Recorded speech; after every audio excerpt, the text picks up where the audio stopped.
Why, hello! In this video, I'm going to show you how to make matcha ice cream. It's one of my favorite desserts. Even better, healthier, because it has matcha tea in it. Hey, I'm Pat, creator of alldayieat.com, where I teach Japanese cooking. Today, what we're going to be doing is making ice cream. I'm going to share with you a few of my tips for making ice cream better and faster. We're actually going to be using one of my recipes. It's up on my sites. I published it sometime last year. We're going to be more or less following this recipe, so if you'd like to go ahead and look, I'll link it in the video above. If this is your first time here, consider subscribing. So I have my ingredients ready to go. I have my matcha powder weighed out. I have about 2.5 tablespoons, which is roughly 16 grams. I have about a half cup of sugar, 100 grams total is what that is equivalent to. 1.5 cups of heavy whipping cream here, 1.5 cups of whole milk, and I also have 3 eggs. So first thing that we're gonna do is we're gonna create a little custard with the eggs and the milk and the sugar. So I'm gonna put the milk into a pot. I'm going to put that on high heat or medium high heat.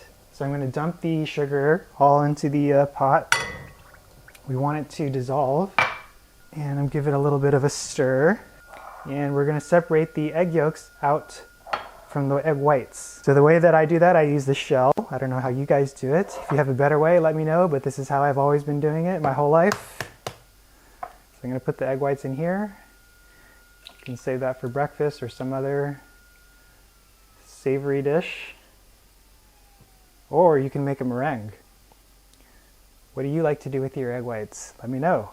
The more egg yolks that you use, the creamier and more luxurious your ice cream will be. Sometimes I don't use any egg yolks, and I use either milk powder or I use cornstarch as a thickener so that your ice cream doesn't turn to some icy dessert. The egg yolks have fat, and it helps to keep everything emulsified, which is what gives ice cream that nice texture. Alright, so separated the egg yolks out. We're just doing 3 today. If you want to do up to 4 or 5, you can do that. Like I said, it'll be just a lot more rich. Alright, so I got my whisk. Alright, so my egg yolks are ready to go. Some recipes actually call for you to whisk together the eggs and the sugar. I did not do that right now because I was not thinking, so you may want to do that first. And we'll add a little bit of the milk mixture to the egg yolk mixture to temper it so it doesn't curdle, or so it doesn't turn into egg yolk bits. So you gotta work quickly and make sure that you keep stirring so that your egg yolks get dissolved in the milk and sugar mixture. And now at this point, what we're going to do is we're going to make the milk temperature go up to about 160 degrees. I'm going to whisk it once, make sure everything's nicely incorporated. I'm going to use a thermometer to check the temperature. The reason being it has raw egg yolks in it, so you want to make sure that it's cooked all the way. 165 is the minimum temperature that you want to get to. It's already at that temperature, so I'm going to turn it off. The secret that I was going to tell you about was not cooking your cream. So if you want your mixture to cool quicker, just use cold cream and add it in at the end instead of cooking everything together. That's what I used to do. Doesn't make a difference. Texture-wise, flavor-wise, it tastes exactly the same. So don't cook your cream with your milk. It'll save you probably at least 30 minutes to an hour. And I also prepared an ice bath here. So that's what this is. This is just a bunch of cold iced water. I just use the ice pack here.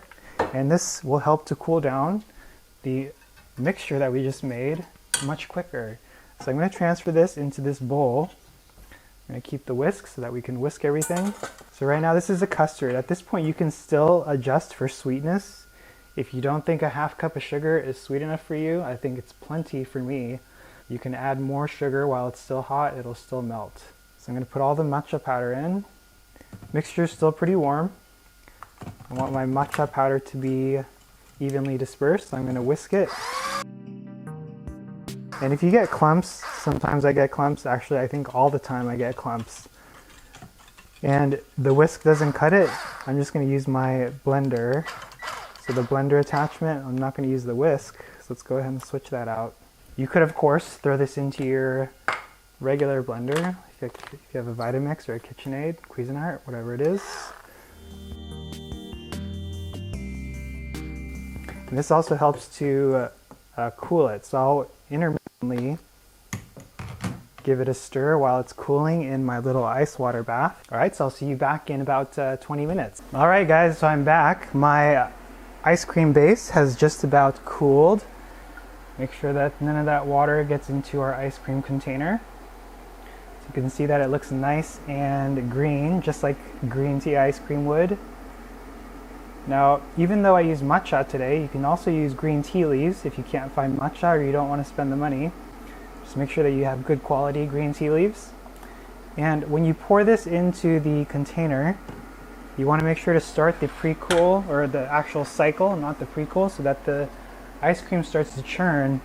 Otherwise it's going to get frozen and stuck.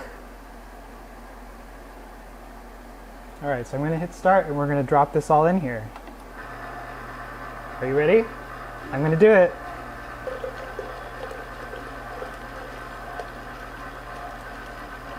Alright guys, my ice cream is ready. Here we go. Let's take it out. This is how it looks, if you want to see how that looks. It smells like green tea ice cream. The best thing about it, I don't know, things always taste better when you make them yourself, don't they? And it has to do with the amount of work that you put into something. You always appreciate things when you have to make them or do them yourself. Always. So this is my matcha ice cream. Tastes better than anything that you can get at the market, better than any restaurant. I hope that you get a chance to try it. Is there anything that you do differently when you make ice cream? If there is, I would love to hear it. I know there are many ways that you can do things, and I'm always open to learning new tips and techniques. So let me know by leaving me a comment below. Otherwise, I will see you in my next video. You know, this is all going to be gone by the end of this week. I should have made more.